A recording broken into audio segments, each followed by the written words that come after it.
आपल्या आजूबाजूला ना असे अनेक माणसे असतात ज्यांच्यावर आपलं अतिशय प्रेम असतं किंवा असे खूप सुखद क्षण येतात की जेव्हा आपल्याला वाटतं की आपण आपल्या माणसांसाठी काहीतरी करावं. आणि हा योगायोग आला ना की नेमकं आपलं डोकं कुठे चालतं, या क्षणाला मी त्या व्यक्तीला काय देऊ, म्हणजे काय गिफ्ट देऊ. गिफ्ट म्हटलं की खूप सारे डोक्यात विचार येतात की काय द्यावं, काय द्यावं, काय द्यावं. तर मंडळी, तुम्ही कुणाला कोणतं गिफ्ट द्यावं, ते गिफ्ट त्यांच्यासाठी कसं असू शकतं, गिफ्टने एखाद्याचं नुकसान होऊ शकतं का, गिफ्टने एखाद्याचं भलं होऊ शकतं का, इतका सुंदर विषय मी घेऊन आलेली आहे मंडळी. पण व्हिडिओ मात्र शेवटपर्यंत पाहायचा आहे. तत्पूर्वी मिस्टिकल एरा या माझ्या चॅनलमध्ये माझ्या सर्व लाडक्या व्ह्यूअर्सचं अगदी मनापासून स्वागत आहे. तुम्ही छान असाल, मस्त असाल अशी माझी श्री स्वामी समर्थांच्या चरणी कायम प्रार्थना आहे.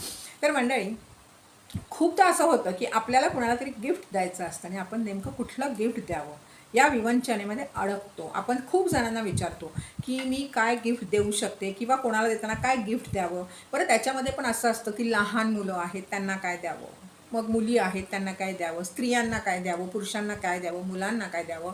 अशा अनेक पद्धतीचे गिफ्ट्स आपल्याला कायम एका प्रश्नचिन्हासमोर उभं करतात की काय गिफ्ट द्यावं मी. आणि गिफ्ट देताना आपण फार विचार करून देतो, पण खूपदा आपण काय चूक करतो माहिती का, की गिफ्ट आपण लोकांना ते देतो जे गिफ्ट आपल्याला आवडतं, आपण ते गिफ्ट देत नाही जे त्यांना आवडतं. आणि असं खूपदा होतं.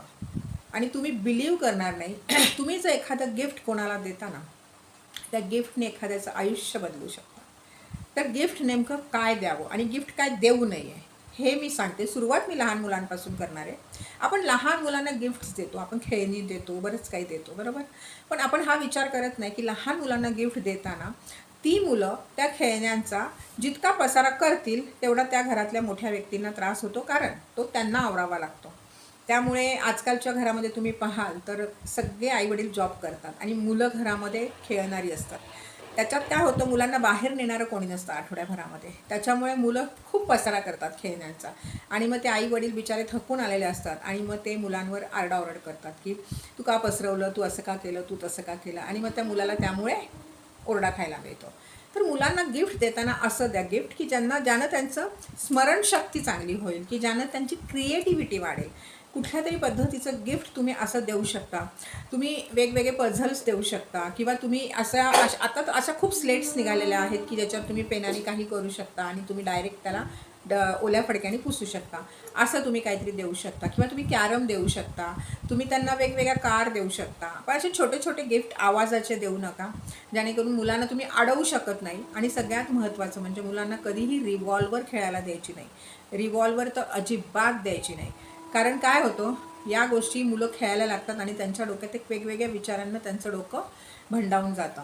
मग ते आणि मूवीत पण पाहत असतात, टी व्हीवर अनेक ह्याच्यामध्ये दाखवतात आणि मग मुलांना रिव्हॉल्वरशी आपण कनेक्ट करतो कुठेतरी. त्यामुळे मुलांना मी तर सांगेन रंगपंचमीच्या दिवशी पण रिव्हॉल्वरची कुठलीही पिचकारी देऊ नये. कारण मी बघा वेगळ्या लेवलनी सांगते तुम्हाला, कोणाला काय द्यायचं हा ज्याचा त्याचा प्रश्न आहे. माझं सांगणं इतकंच आहे की आपण एखाद्याला कुठलं गिफ्ट देतो त्याने इतरांना त्रास होऊ नये. आता राहिलं, तुम्ही वय पहा मुलांचं काय आहे आणि त्या पद्धतीने तुम्ही बुक्स देऊ शकता, जेणेकरून मुलांना वाचनाची सवय लागली. मोबाईलची सवय आपण लावलीच आहे मुलांना, बऱ्याच मुलांना ती सुटावी आणि मुलं नेमकं पुस्तकं वाचायला लागावीत. पुस्तकं वाचण्याने त्यांचं स्वतःची प्रगल्भता वाढते, त्यांची विचार करण्याची शक्ती वाढते, त्यांची स्मरणशक्ती वाढते. त्यामुळे मुलांना अशा गोष्टी तुम्ही देऊ शकता. त्याच्यामुळे आपला आपण कुठेतरी वाटा असतो त्या मुलांना मोठं करण्यामध्ये. आपण जे गिफ्ट देतो त्यानं पण ठरतं की ते मूल त्या गिफ्टला कशा पद्धतीने वापरू शकतं. बरेच जण असे पण आहेत की एखाद्या घरी जाताना लहान मुलं आहे म्हणून चॉकलेट्स घेऊन जातात, चिप्स घेऊन जातात, नको नको त्या फालतू गोष्टी घेऊन जातात. म्हणजे जंक फूड न्यायलाच पाहिजे का, असा माझा ह्याच्यावर प्रश्न आहे. सगळ्यात महत्त्वाचं आहे, तुम्ही जाताना तुम्ही फ्रूट्स न्या ना मुलांना. तुम्ही फ्रूट्स नेऊ शकता आणि काही खायला नेलंच पाहिजे असं असतं का? अजिबात नसतं. तुम्ही मुलांसाठी कुठलंही छान पुस्तक घेऊन जाऊ शकता. चित्रांचं पुस्तक न्या तुम्ही. आणखीन वेगवेगळ्या तऱ्हेच्या स्टोरीजचं मुलाचं जसं वय असेल त्या पद्धतीने पुस्तक द्या. मुलगा मोठा असेल तर त्याला पेन द्या, हे द्या. म्हणजे मला असं तुम्हाला सुचवायचं आहे की तुम्ही काही देताना ना त्या आपण म्हणतो ना, एका गिफ्ट आपण जे देतो त्या गिफ्टला पण न्याय मिळाला पाहिजे. त्या गिफ्टला मुलांनी प्रेमाने वागवलं पाहिजे, चांगलं आनंदाने वापरलं पाहिजे. हा सगळ्यात महत्त्वाचा मुद्दा आहे. आता मोठ्यांकडे मी वळते. आता मोठ्यांना देताना आपण काहीही देतो. खूप जणांना मी पाहिले की एखाद्याला गिफ्ट देताना गणपती देतील, लक्ष्मी देतील, कुठून देवांच्या स्थानी फिरून आले की तिथून छोट्या छोट्या मूर्त्या आणतील, कॉईन आणतील, आणखीन काहीतरी देवाची चिन्ह आणतील. तर मंडळी, मी तुम्हाला सांगते ना की अजिबात हे सगळं करू नका.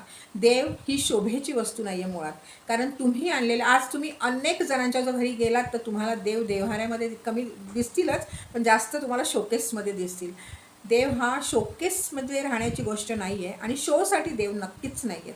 त्याच्यामुळे आहे ना, आवाजावी उगाचच आपल्या घरामध्ये इथे तिथे कुठेही देव असतात, कुठेही चित्र लावलेली असतात. तर हे सगळं आहे ना, तुम्ही जेव्हा देता एखाद्याला तेव्हा त्या देवाच्या प्रतिमेची हेळसांड होते, देवाच्या स्वरूपाची हेळसांड होते. तर असं करू नका. तुम्हाला गणपती भरपूर आले असतील, तुम्ही घरामध्ये कुठेही एक छोटा कॉर्नर, गणेश कॉर्नर म्हणून बनवू शकता. पण इतर कुठेतरी फिरायला गेलो म्हणून देव घेऊन आलो असं करू नका. सगळ्यात महत्त्वाचं काय असतं ना, की ती एक एनर्जी आहे. तुम्ही त्याची पूजा करा अथवा नका करू. प्रतिमा बनली, त्याच्यामध्ये एक एनर्जी आली, मग आपण त्या एनर्जीचा पण अपमान करतो आणि एनर्जी कुठेही आपल्या घरामध्ये आपण ती ठेवून देतो. अस्ताव्यस्त इथे तिथे पण देव मी खूप जणांकडे पाहिलेले आहेत. सो शोकेसमध्ये तर ठेवूच नाही, कारण देव ही शोची वस्तू नाही आहे मुळात. ते एक समजून घ्या तुम्ही. आणि त्याचे विपरीत परिणाम त्या घराण्यावर होतात आणि मग त्या घराण्याचं ना प्रगती थांबते. म्हणजे आपल्या एका चुकीच्या गिफ्टमुळे एखाद्याचं आयुष्य पण उद्ध्वस्त होऊ शकतं. त्या म्हणजे गणपती असेल, देवी असेल, काही असेल तुमचं गिफ्ट, त्याच्यामध्ये त्याची हेळसांड झाली किंवा त्यांना शोसाठी म्हणून शोकेसमध्ये ठेवलं ना, तर त्या घराण्याची शोभा होते. थोडक्यात त्या घराण्याची शोभा होते. पूर्ण ते घर आहे ना, ते मेताकुटीला येईल. त्यांचा सक्सेस त्यांच्या हातातनं निसटेल, त्यांचा पैसा त्यांच्या हातातनं निसटेल, राहती घरही त्यांच्या हातातनं निसटतील. त्यामुळे देवाला ना शोसाठी अजिबात ठेवू नका आणि त्यांची शोभा करू नका, नाही तर तुमची शोभा होऊन जाईल. हा झाला एक मुद्दा. दुसरा मुद्दा असा आहे की गिफ्ट देताना बरेचदा लोक ताजमहल देतात. ताजमहलच्या मागची हिस्ट्री समजून घ्या. आणि ताजमहल हा मुळात घेऊ पण नाही आहे आणि देऊ पण नाही आहे. त्याची हिस्ट्रीच खूप खराब आहे, त्यामुळे तो तर अजिबात नाही. आता राधाकृष्ण पण आपण एखाद्याच्या घरी जाताना आपण राधाकृष्ण खूप आवडीने देतो. पण जर तुम्ही नोटीस केलं ना, तर राधाकृष्णाची जी मूर्ती तुम्ही दिली किंवा तुम्ही शो पीस दिला किंवा तुम्ही फ्रेम दिली, असं काहीही दिलं, तर राधाकृष्ण ही जोडी आहे ना देवळातच छान आहे. कारण आपण त्यांची पूजा करणं वगैरे देव्हाऱ्यामध्ये नाही करू शकत. आपण देवळात जाऊन, तुम्ही आजपर्यंत पाहिलं आहे का, खूप महाराष्ट्रीयन लोकांच्या घरामध्ये देव्हाऱ्यामध्ये आहे ना कमी राधाकृष्ण आहे. तुम्हाला जर वाटत असेल तर तुम्ही कधी नोटीस करा.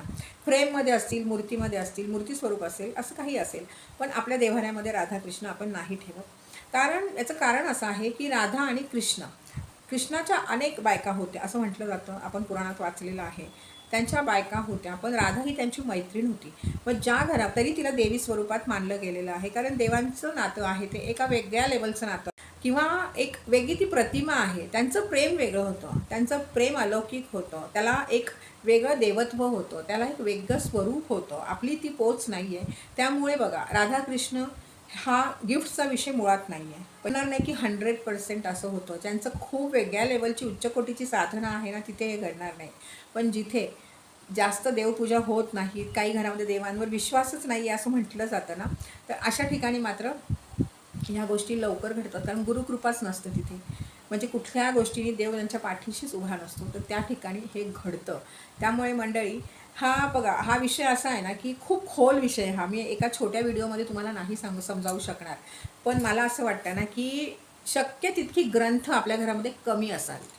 आणि जर असलेली ग्रंथ आपल्याला हवे की आपल्या घरामध्ये ग्रंथ असावेत, तर कोणी आपल्याला गिफ्ट देतात, कुठले ग्रंथ देतात ते महत्त्वाचं आहे. आपण एखाद्याला गिफ्ट देताना कुठला ग्रंथ देतो तोही महत्त्वाचा आहे. तर मोठ्या माणसांना हे देताना हे कायम लक्षात ठेवा की मी जसं स्टार्टिंगपासून सांगते, देवस्वरूप कुठलीही गोष्ट नाही. जसं मी आता ग्रंथांचं सांगितलं, तुम्हाला फ्रेम स्टॅच्यूजचं पण सांगितलं. काही जण गाईचं पिल्लू आणि गाय हे पण देतात, तेही देऊ नाही आहे. कारण ती पण गोष्ट अशी आहे ना की आपण त्यांना देवस्वरूप मानतो आणि आपण ती कुठेही ठेवली जाते आणि त्याची हेळसांड होते. हेळसांड होऊ नये ना, म्हणून आपल्याला काळजी घ्यायची बाबा, की आपण कुठल्याही अशा देवस्वरूप गोष्टी कोणालाही गिफ्ट करू नयेत. आत्ताच्या काळात नाहीच नाही, कुणाकडे देव्हाऱ्यामध्ये लावायला उदबत्ती लावायला वेळ नसतो, दिवा लावायला वेळ नसतो, रोजची देवांना आंघोळ घालून त्यांच्या पुढे थोडंसं नतमस्तक व्हायला वेळ नसतो आणि आपण कुठे त्यांना ह्या सगळ्या गोष्टी देत बसतो, नाही का. आणि मला तर असं वाटतं की प्रत्येकाने आहे ना, समोरच्या व्यक्तीला काय पाहिजे ना ते द्यावं. त्याची आवड काय आहे ते नका बघू. सगळ्यात महत्त्वाचं, त्याची आवड काय ते नका बघू. अशी कुठली गोष्ट आहे जी त्याला घ्यायची आहे पण तो घेऊ शकत नाही आहे किंवा त्याचं बजेट नाही आहे, अशा गोष्टी तुम्ही त्यांना गिफ्ट करू शकता, म्हणजे की त्यांनाही आनंद होईल आणि ती गोष्ट आनंदाने वापरली जाईल. पर्स जेव्हा तुम्ही एखाद्याला गिफ्ट करता, तर पर्समध्ये तुम्हाला वाटत असतं की आपण ही पर्स गिफ्ट करतोय तर त्यांच्या आयुष्यामध्ये भरभराट राहावं, बरोबर. पण पर्स गिफ्ट करताना ना तुम्ही ग्रीन कलरची, रेड कलरची, ब्लॅक कलरची अशी मुद्दामून गिफ्ट करा. ती पर्स अतिशय भरभराटच देईल. आणि ती पर्स देताना कधी रिकामी त्यांना गिफ्ट करू नका. त्याच्यामध्ये 101 रुपया आणि 1 वेलची किंवा 5 वेलची नक्की ठेवा आणि मग गिफ्ट करा, जेणेकरून तुम्ही ज्यांना गिफ्ट करणार आहात त्यांचं आयुष्य आहे ना त्याचं सोनं होईल. पैसा त्यांच्याकडे इतका वाढेल ना तो कधीच थांबणार नाही. त्याच्यामुळे पूर्णपणे जेव्हा एखादं गिफ्ट तुम्ही करता तर तेव्हा या गोष्टी लक्षात ठेवा. दुसरी गोष्ट आणखी तुम्हाला एक सांगते, पुरुषांचंही सेम आहे की तुम्ही एखाद्या पुरुषाला जेव्हा वॉलेट देता, काही देता, तर देताना सेम करायचं. 101 रुपया आणि 5 वेलची मात्र ठेवून त्यांना द्यायचं आहे. कारण काय होतं की जेव्हा एखादी गोष्ट गिफ्ट स्वरूपामध्ये जाते ना तर त्याची एक वेगळी एनर्जी क्रिएट होते. म्हणजे तुम्ही छानपैकी एखादी एनर्जी क्रिएट होणार आहे अशा पद्धतीचं गिफ्ट देता. त्याने घेणाऱ्यालाही आनंद वाटतो आणि वापरणाऱ्याला तर अजून छान आनंद वाटतो. देणाऱ्याला, घेणाऱ्याला आणि वापरणाऱ्याला खूप सुंदर असा अनुभव त्याचा येतो. तर मंडळी, गिफ्ट देताना फार विचार करून आपण देतो, पण जेव्हा गिफ्ट देताना तेव्हा समोरच्याचं भलं झालं पाहिजे. आत्ताच्या काळामध्ये बरेचसे क्रिस्टल्स पण आहेत जे तुम्ही गिफ्ट करू शकता. गिफ्ट करताना आहे ना, क्रिस्टल गिफ्ट करू का, मग त्याच्यासाठी काही बर्थडेट पाहावी लागते का, हे बघावं लागतं, मग वास्तू बघावी लागते किंवा न्यूमरोलॉजी पाहावी लागते, ॲस्ट्रोलॉजी पाहावी लागते, असं काही नाही आहे.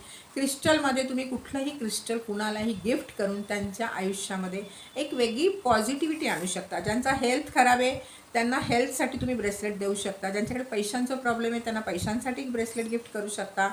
ज्यांना तुम्हाला माहिती आहे एखाद्या विद्यार्थी घरामध्ये असेल तर विद्यार्थ्यासाठी चांगला अभ्यास व्हावा म्हणून आपण एखादं गिफ्ट करू शकतो.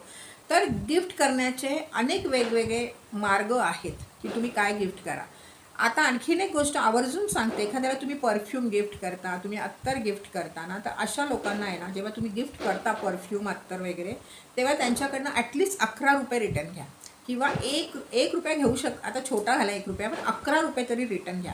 कारण अत्तर ज्याला तुम्ही गिफ्ट करता तुम्ही सुगंध त्यांना गिफ्ट करताय, म्हणजे तुम्ही तुमचा शुक्र कुठेतरी कमजोर करताय. तर तसं न होण्यासाठी तुम्ही त्यांच्याकडनं शुक्रच म्हणजे लक्ष्मी थोडीशी रिटर्न घ्या, म्हणजे तुमचा शुक्र काही डिस्टर्ब होत नाही.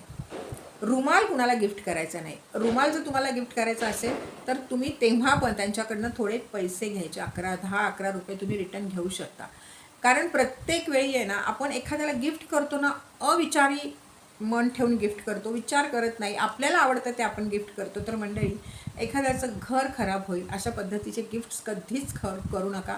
कारण गिफ्ट घेणारा आहे ना तुमच्यावर विश्वास ठेवून तुमच्याकडनं गिफ्ट घेत असतो आणि तुम्हीही त्याच्यावर प्रेम असतं म्हणून त्याला गिफ्ट देत असता.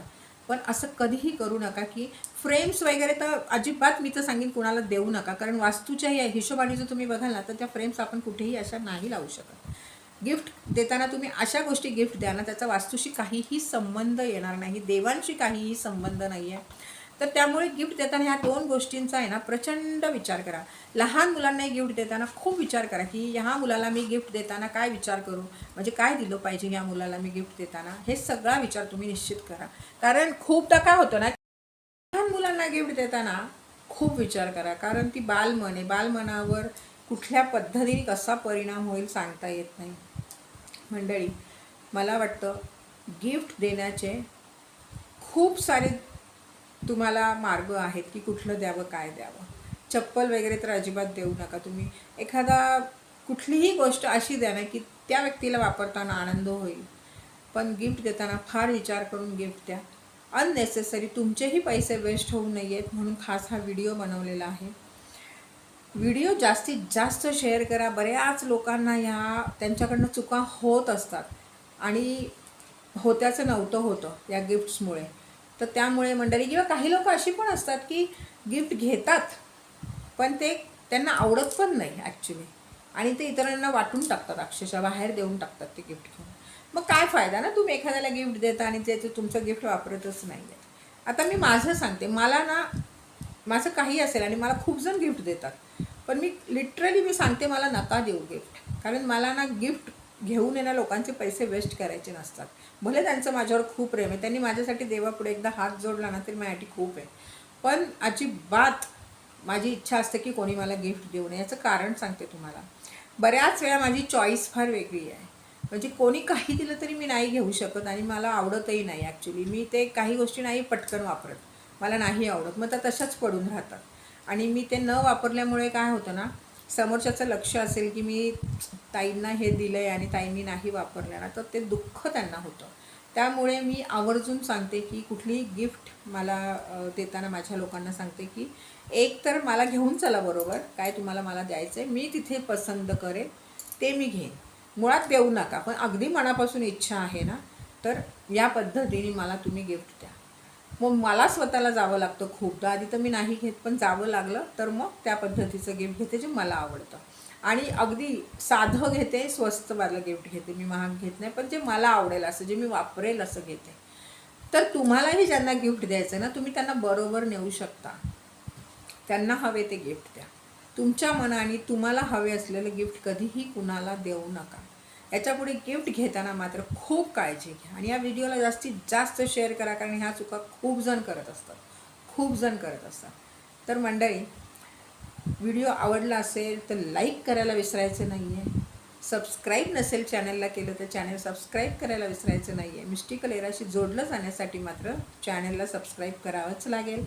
बेल आयकॉनचं बटन दाबावं लागेल, कारण व्हिडिओ पोस्ट होताच तुमच्यापर्यंत पोहोचेल. पुन्हा लवकर मी तुमच्यासमोर खूप छान विषय घेऊन येईल. तोपर्यंत छान राहा, मस्त राहा आणि माझे व्हिडिओ पाहत